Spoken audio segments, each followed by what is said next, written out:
Willkommen zurück in der Welt von Drakensang Online. An der Stelle geht es heute mal um den flammenden Angriff des Herolds. Im letzten Video habe ich hier schon an der Stelle 4-mal Gold drauf gecraftet. Und es sind jetzt natürlich nicht die höchsten Werte, weil über 80% sind dann die Platin-Werte.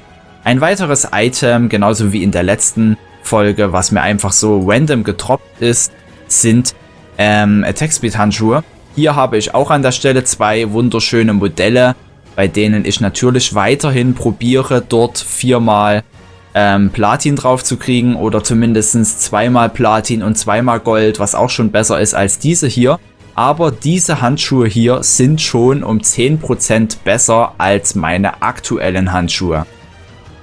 Jetzt kann man natürlich sagen, okay, kommst du da überhaupt auf den Speed Breakpoint? Wahrscheinlich nicht. Das Problem ist aber einfach, dass die Speed Breakpoints, die es in diversen Foren gibt oder die es auf diversen Webseiten gibt, schon 5 Jahre alt sind und man auch einfach nicht mehr weiß, okay, bei den ganzen Updates, wir sind jetzt bei Release 218, hat da BigPoint irgendwann mal irgendwas daran geändert.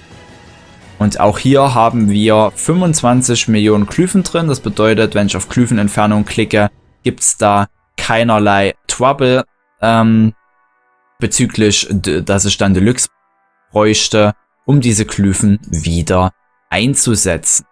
Genau, und an der Stelle würde ich sagen, ziehen wir das kurz und schmerzlos drauf. Und die Stats von vorher, die habe ich ja sowieso im Video, die kann ich mir dann auch ausziehen, beziehungsweise habe ich ja auch genug Screenshots vom letzten Mal. Genau, also hier fast 4-mal Gold, der eine ist, das sind halt 61%, soll mich aber nicht stören. Genau, wir brauchen jetzt hier keine Drakenkerne, sondern diese Materia-Kerne. Früher waren das ja die Andermacht-Kerne, weil die Herold-Geschichte aus Q7 ist natürlich kein Event-Item. Also die Drakenkerne für die Leute, die nicht so viel Ahnung vom Spiel haben, sind nur für Items oder Gegenstände gedacht, welche aus Events stammen.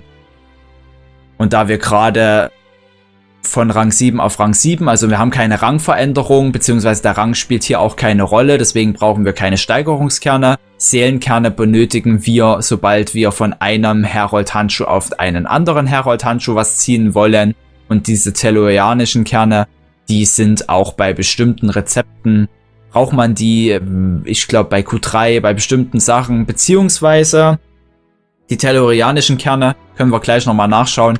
Meines Erachtens nach braucht man die zum Beispiel bei Items wie Tegans Harnisch, Schattenzorn, Gerechtigkeit und dergleichen. Da können wir gleich mal nachschauen. Als DK braucht man die eigentlich fast kaum. Zum momentanen Zeitpunkt, ich habe noch nicht nachgeschaut.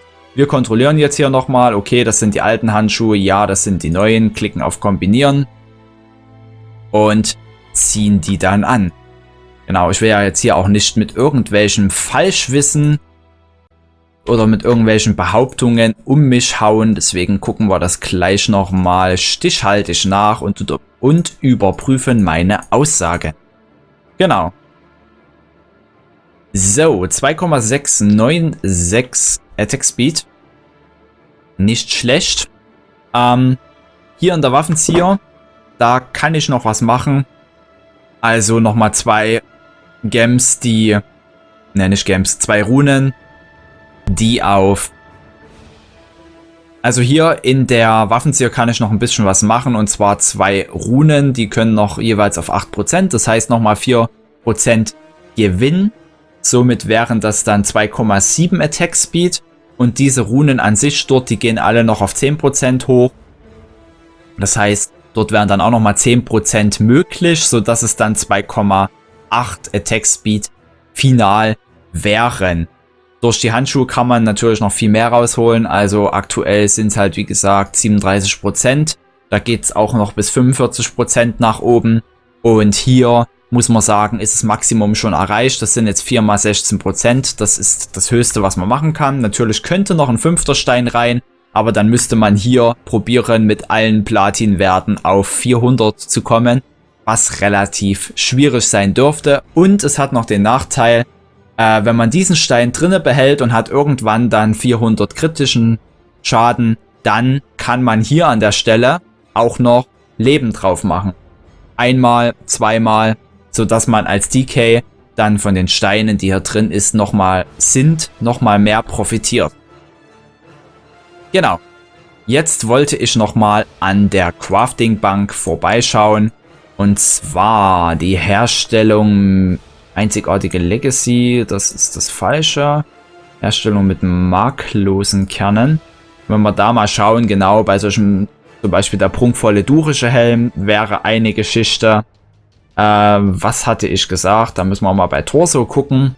Zum Beispiel, wo haben wir ihn denn? Den Tegans Harnisch. Vielleicht habe ich das Rezept gar nicht. Maschinenbrustschutz, das wäre Steinmaske der Tempelhüter. Bin jetzt übrigens wieder bei Kopf, was auch sehr cool ist. Wollte ich ja gar nicht. Herz der Verderbnis, auch mit diesen telloianischen Kernen. Und das ist im Prinzip von Balor. Und wenn wir dann mal bei Einhandwaffen gucken. Scherenschwert der Tiefsee. Na, alles solche Items. Das Einzige, was ich mich gerade frage, ist, wie sieht es denn aus mit zum Beispiel Schattenzorn?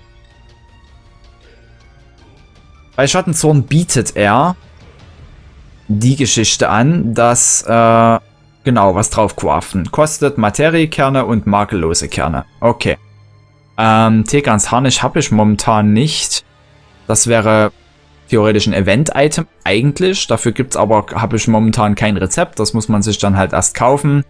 Genau, also Tegans Harnisch habe ich nicht, aber die Magier, die Grimax-Robe haben, dürften gerne mal in die Kommentare schreiben, was ihr da für Kerne braucht. Ob das jetzt wirklich diese telloianischen sind, also diese hier, oder ob ihr die Materiekerne mit Verbindung zu den makellosen Kernen benötigt dafür.